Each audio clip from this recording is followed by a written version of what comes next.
My name is Clyde Ensslin, and I work in Washington, D.C. I'm on the board of advisors of a startup called People Power, which is an energy efficiency company based in Palo Alto, California.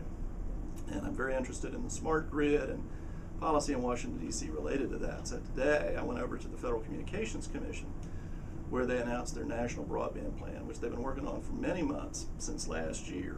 And this was a plan that Congress had asked them to prepare. And the idea was that, right now about 65% of the American people have access to broadband, which is high-speed internet. And Congress would like that number to grow. So the Commission is reporting back to Congress with this report today, telling them how we can get over the next 10 years from 65% of the American people with broadband to 90%. So part of it involves things that they call national purposes. And one of those is the smart grid. And I wanted to briefly discuss today those recommendations in the broadband plan which relate to the smart grid. And remember, these recommendations are not binding. It wasn't voted on by the Commission. These are not rules.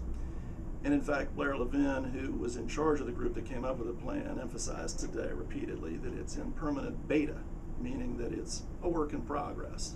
But I thought it was very instructive, and I will mention the things that stood out in my mind as I read the report today. First was that they have 6 long-term goals, and one of those relates to the smart grid, and that is goal number 6, which is that over the next 10 years, they want every American to be able to have broadband and use it to track and manage their energy consumption at home. So when Congress had asked them, as part of the national purpose, ways to recommend that would not only increase broadband but also help us with our goals, our national goals of energy independence and energy efficiency, this relates to energy efficiency. So long-term goal number 6 is energy efficiency on the consumer side.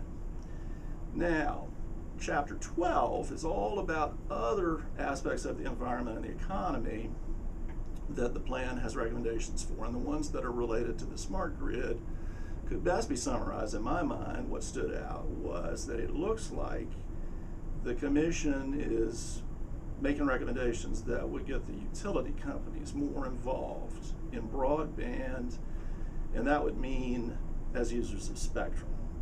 And the way this works is that they recommend that they believe, this is in today's report by the FCC, that every utility in the country should start providing their consumers real-time information about their usage.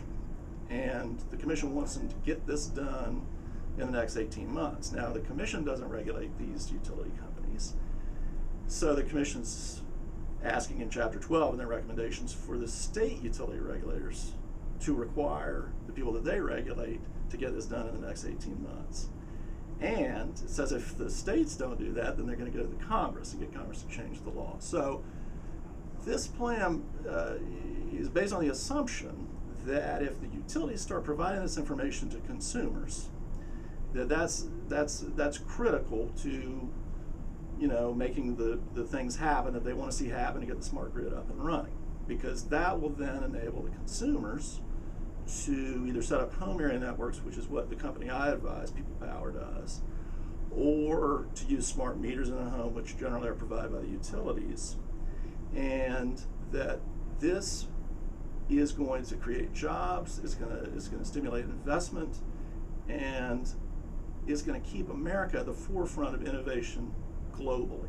So that's the recommendation, is to get the utilities to provide this information, to get the consumers engaged for their own efficiency, and that is going to lead to the smart grid. So that was my takeaway from today's National Broadband Plan by the FCC.